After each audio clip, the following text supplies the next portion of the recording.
Okay. Can you guys hear me?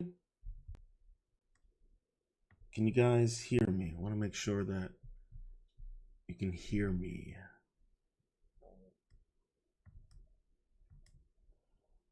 If you can hear me, put a thumbs up in the chat if you can hear me right now. Okay, yep. There we go. Can you guys hear me? All right, we're good. Okay, we're good. So, all right, if you're new to the channel, make sure to hit that like button, subscribe, ring that notification bell. You know what to do. Sorry if there's a little bit of a technical snafu there, but let's get into the completion of this interview. I just get this sense now. It depends on people and if they are willing to let something like this go. But again, we're in a very unprecedented era of perception management, right?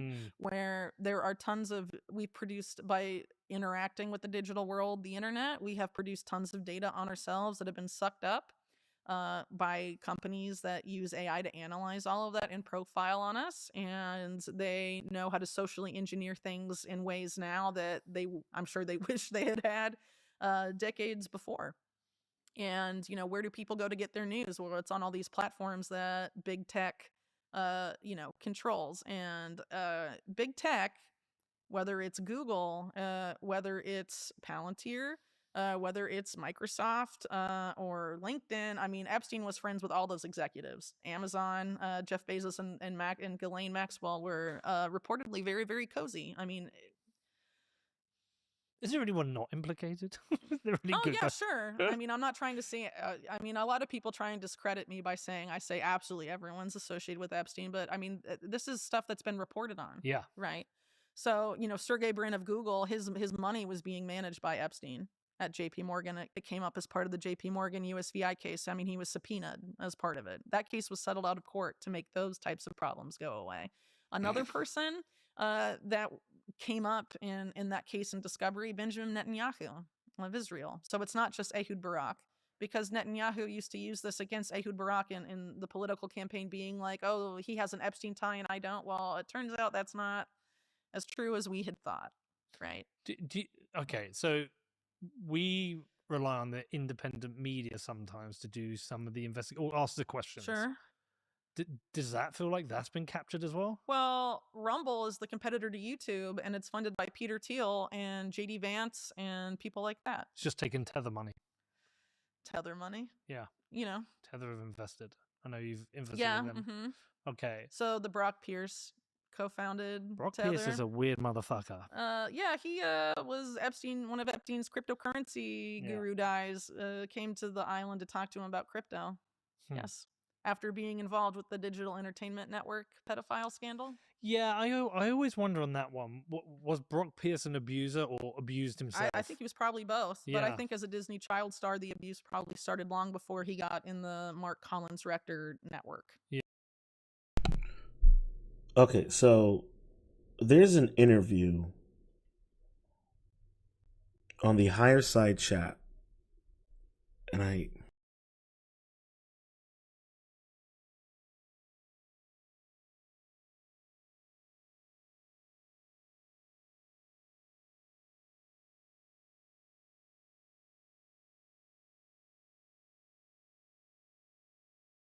trafficked through Disney. And she was explaining a lot about how Disney, got its land and the ties to Walt Disney and the intelligence agencies. And, one thing that she was talking about was that, these Disney kids, a lot of them are exposed to, sexual abuse, trafficking, as well as, MK Ultra practices and techniques. So Disney is not absolved of some of of anything, because it likes to paint itself as a family-friendly corporation. It is far from that when you have, grown men at the parks wearing dresses at the princess dress-up shop and talking to little girls. That's a little suspect. And like I said, the child, this one woman who was trafficked through Disney. If I can find the interview, I'll put it.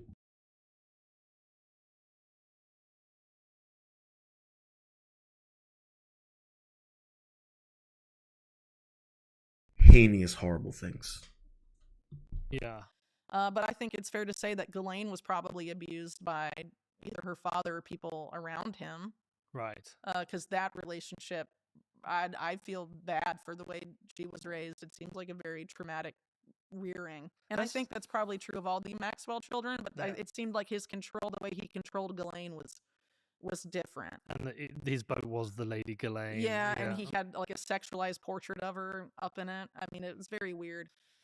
So, you know, I think those things happen. I mean, people have alleged too that, you know, a lot of times people who are offenders return to the place or where they were, you know, attacked, abused, and then try and repeat it there. And so since Epstein was at Interlaken when he was a teen and then went back to offend there, you know, some people have speculated maybe he was first. You know, something happened to him when he was a teen. Again, we don't really know, but it's very common. Yeah. Ghislaine's situation is quite weird right now. Oh, she obviously wants a pardon. Yeah, clearly wants a pardon.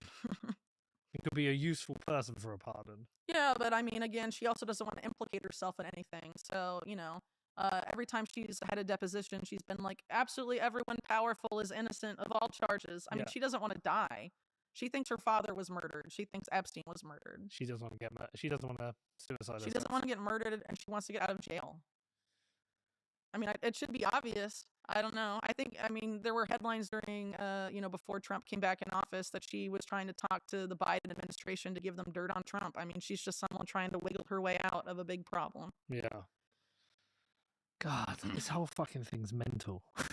But again, they're just trying to control perception. So they're going to have a congressional hearing. They're going to walk out the Clintons. They're going to probably ask them softball questions. They're not going to ask them about the 1990s. Because the Chinagate thing involved people close to Democrats and Republicans. And you think that they would be all over it. It's Clinton. It's China. It's illegal activity. Crickets. When you're doing your various bits of investigative journalism, are there often overlaps? Are you just starting to see the whole thing now as just one big thing?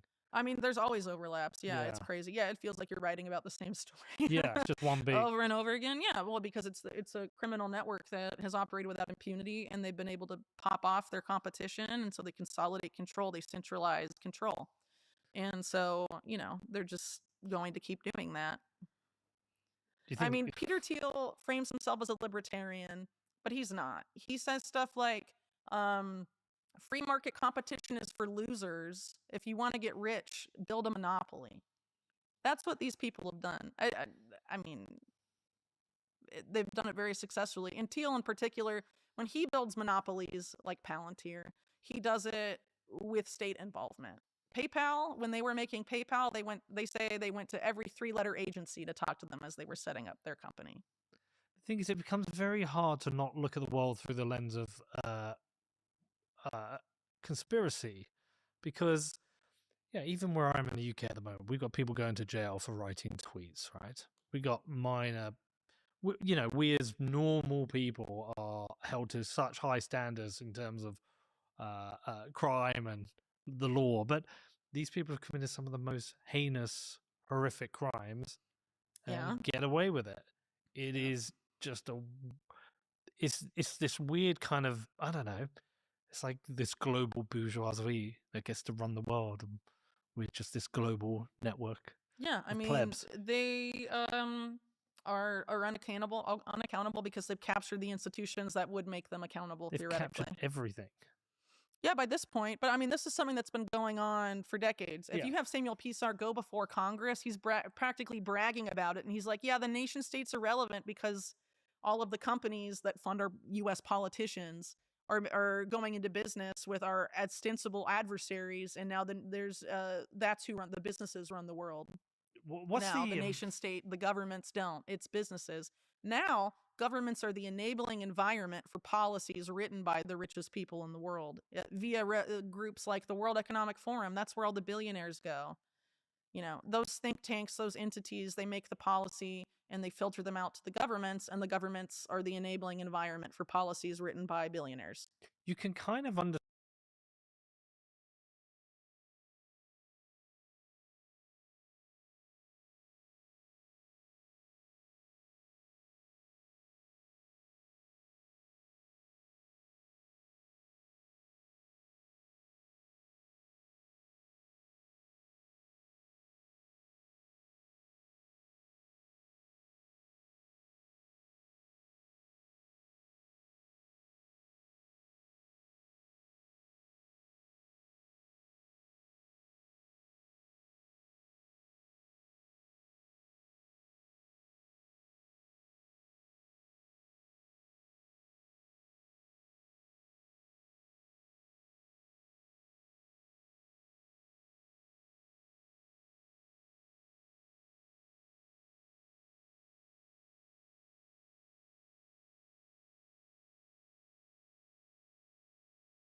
understand the socialist argument against the billionaires based on that lens, not economically. I'm not here to say I know the solutions to these problems, and so I'm not going to be like, it's socialism, it's libertarianism, it's that. But at the end of the day, regardless of what you think the solution is, organized crime should not be running the world, but they are. And what is the best way to extricate ourselves from it? It's becoming economically independent. So, as an example, why has Israel done so much to try and destroy the boycott, divest, and sanctions movement, or BDS, to the point that they're having people, they funded basically legislation in various states and in Congress of the U.S. That make it, you know, you can't boycott Israel. You have to like sign an oath you're not going to boycott Israel for various things. Why? Because it's powerful when people do not economically engage, because the money is, they need it. A lot of the grift and terrible things they've done are for profit, right? So if we stop being economically dependent on them and create a parallel system, which has to be done at the local level, then they stop having power over us. If we continue to be economically dependent on them, we are being herded into a technocratic hellscape where they will have complete control over our lives. It because feels they like will we're already there. Well, they'll have complete control over our finances, but there's still time.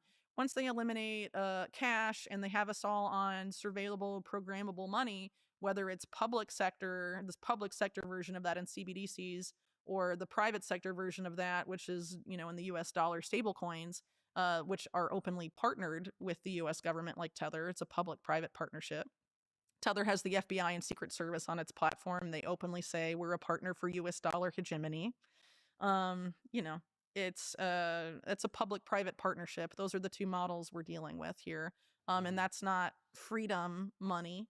It may be marketed as such to, you know, people in economies where they their local currency has a lot of problems, but is, you know, um, it's complicated in the sense that, you know, the U.S. had oversaw the dollarization of various countries in the world that lost control over their own finances. You know, Ecuador is one, El Salvador is another one, and then, you know, they're dependent on what the Fed decides. We need everyone on Bitcoin. So if you globally dollarize and you get everyone on the dollar, well, you have a new world currency, and who gets to decide, fiscal policy to a large extent? Again, the nation state has become irrelevant. It's an empire, and it's an empire run by organized crime. And fuck that. Fucking hell. Okay.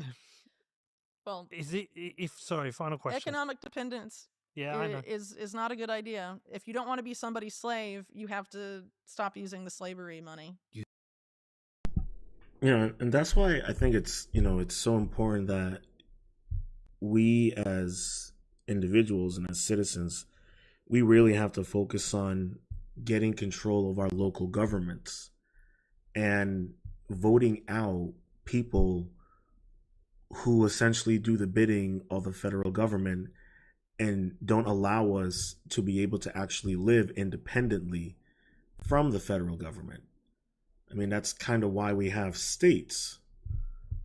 But, more and more we're seeing our political parties within our local states advocate for federal policies that take away our individual rights, our freedoms, our sovereignty, our movement, our speech.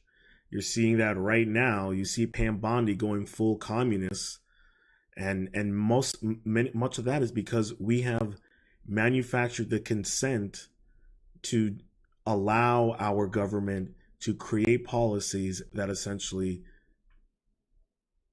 will make you lose your citizenship if you criticize Israel, or lose your job and get prosecuted by the federal government because of your speech in regards to Charlie Kirk. Like that's what we're actively seeing right now. And you're seeing the right political landscape literally advocate for cancel culture and Gestapo like movements of our police force to deal with the left. They have become the thing that they sought to destroy, so to speak, as Obi-Wan once said to Anakin, and now they have become the dark side as well. So now we're surrounded by political influencers who are speaking the exact same twisted tongue as their so-called enemy, and giving these powerful entities exactly what they want. Use Bitcoin. Okay, final question. What is for you? There might be multiple answers to this, but the biggest unanswered question that you have. Oh, about the Epstein case? Yeah, but you can go wide if you want. But oh man, well, not really sure how to answer that, because things I don't know the answer to. I've formed theories about why they decided to go after Epstein in 2019. But is there anything that you're always like, fuck, I wish I knew this? Well, we tried to get documents on Mark Middleton from the Clinton Presidential Library, and they just will not respond. They have folders of Middleton stuff. I'm just like, please give it to me. Because I think that's a huge scandal. Yeah. I think what Gary Webb stumbled upon was massive. I mean, obviously it happened a long time ago, but it still has very real effects today and would make people in the U.S. very mad. Something really nasty was going on there. And I wonder if that was the second iteration of the Iran-Contra people, the Enterprise, as they called themselves. What have they been doing since? It seems like they were doing 08. They, in my opinion, had a hand in 9/11 in the U.S. What have they been doing since? Yeah, it feels like we should all be very angry. But I think we've also been engineered to not be angry. We're all just like, meh. Well, I don't know. See, I feel like the Epstein is the one where... It's the hyper-normalization thing. It's like we have to keep this Epstein... We have to keep it live. We have to keep people talking about it, because it feels like it feels like the door that opens Pandora's box to say, look, here it all is. I think at this point you're right, yeah, because it is well known enough. Everyone cares about it. It's the thread that if you pull on, it helps expose how corrupt things are. And everybody knows about the case. And you think about that. Think about how much Charlie Kirk was on that thread. And how the more he pulled on that thread, the more he became aware essential reality. And the more he became aware of the essential reality, the more he became to look around himself and realize, oh, I'm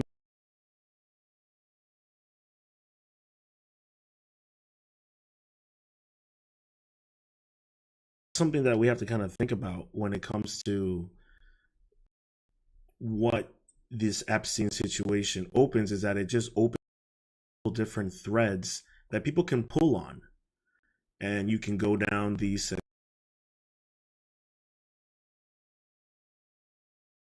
scams, you can go down the monetary manipulations, you know, you take your pick.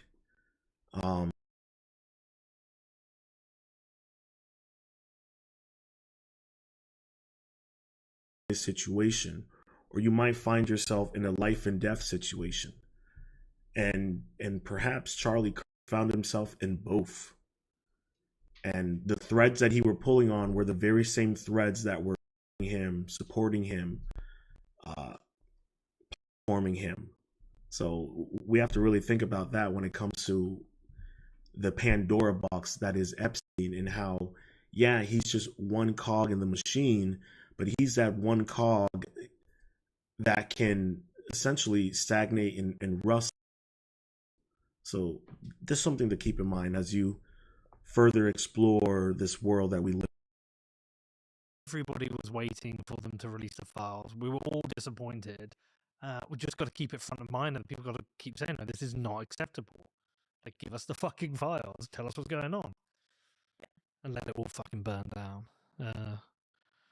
Thanks, Whitney. Well, it's not just about burning it down. It's about putting something better in its place. Of course, yeah. And so I think the solution's there. You know, some people are like, oh, Whitney, your work is so demoralizing. Well, I'm like, yeah, it sucks to find out that the mob runs the world, you know?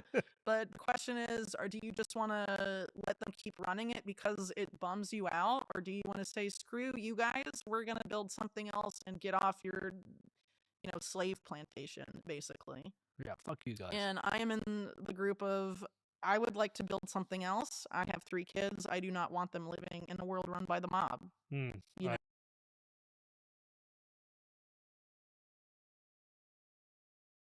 Mob. No one, none of us want that. And you know, they have mastered the ability to demoralize us,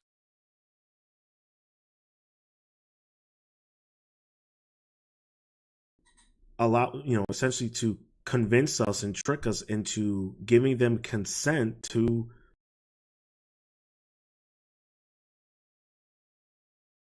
us, to poison us, to kill us, all for their own personal gain.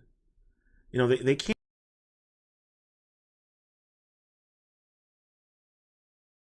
manipulate us into giving them that consent. They will cause division. They will cause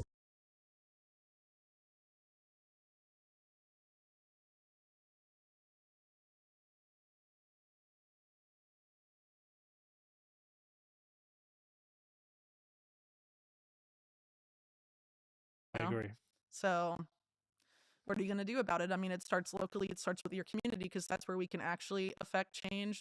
Voting for left or right, blue or red. I mean, it's just this ping pong thing where nothing fundamental is changing. And so to affect that change, we have to do it ourselves. And you think this would be a core American value, individualism, individual responsibility, but a lot of people just don't care.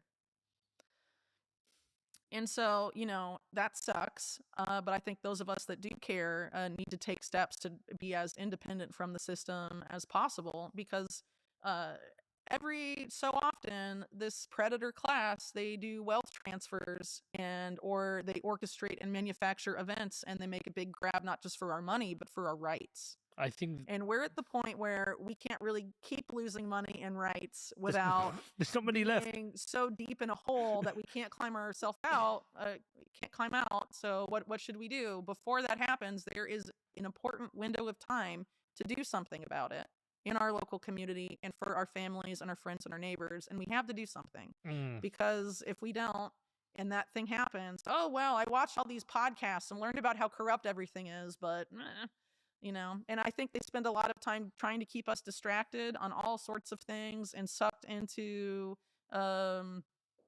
culture bias. And things that don't matter, so that we just don't, give them the finger, basically. And that's what we really need to do. Yeah, fuck you guys. Right, should we go get pizza? Sounds good. Whitney, thank you. It's long, it's complicated. Your work's amazing. I'm glad you I are would doing refer it. people to my books, Yes. One Nation Under Blackmail, Volumes 1 and 2. There's lots of footnotes for what I've said, and they're reputable sources. So if you think I'm too conspiratorial or not a reputable source, please check my sourcing. And decide for yourself. I'm not here trying to tell people what to believe. I've just done research about this because I found the case to be insane and also interesting. Am I right? Volume 1's free. No, but you can read my books for free online on archive.org. No, don't do that. Go buy the fucking book. Well, you can buy my book, yeah, but I care more about the information coming out. Yeah, honestly, true, I would like people to engage with this stuff and understand the power structure. So, I mean, it is available on there. And archive.org is fighting legal battle after legal battle to take it offline. And they're a very important resource. So if you want to donate money to them. I must have bought Volume 1 a long time ago, though, because when we were prepping for this, I went to buy them both. All right. So that concludes our Whitney Webb series. Very, very telling. Like she said, and I hopefully agree with her.